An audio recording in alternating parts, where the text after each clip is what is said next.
Dag allemaal, mijn naam is Veron. Mijn van is mijn change. Ik is een graad 5 leerling in John Michel Primera School. Die boek zijn naam is The Leopard Book. Die authors van die boek is Marilati en Sonja Gos. Vandaag lees ik die story van die naam Bobby die Leeupopoyan. Bobby was een baie Leeupopoyan.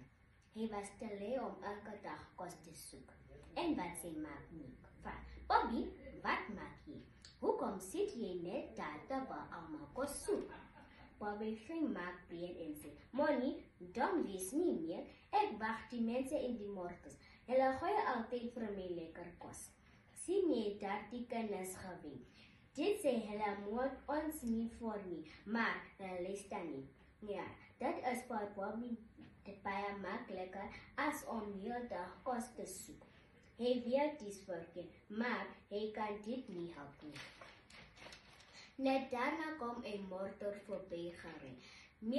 Miek verskiel voor Bobby. Monnie, motor hardloop nie Bobby, jy swak alweer moeilikheid.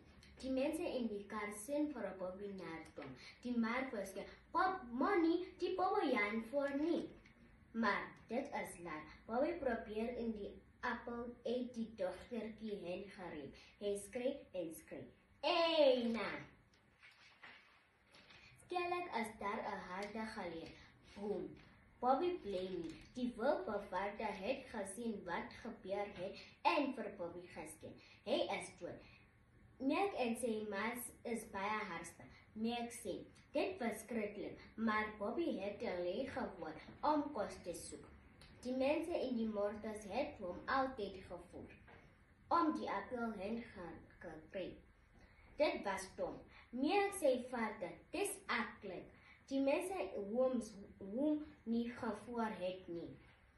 Dis hulle skryf dit met oor wat dood is. Baie dankie.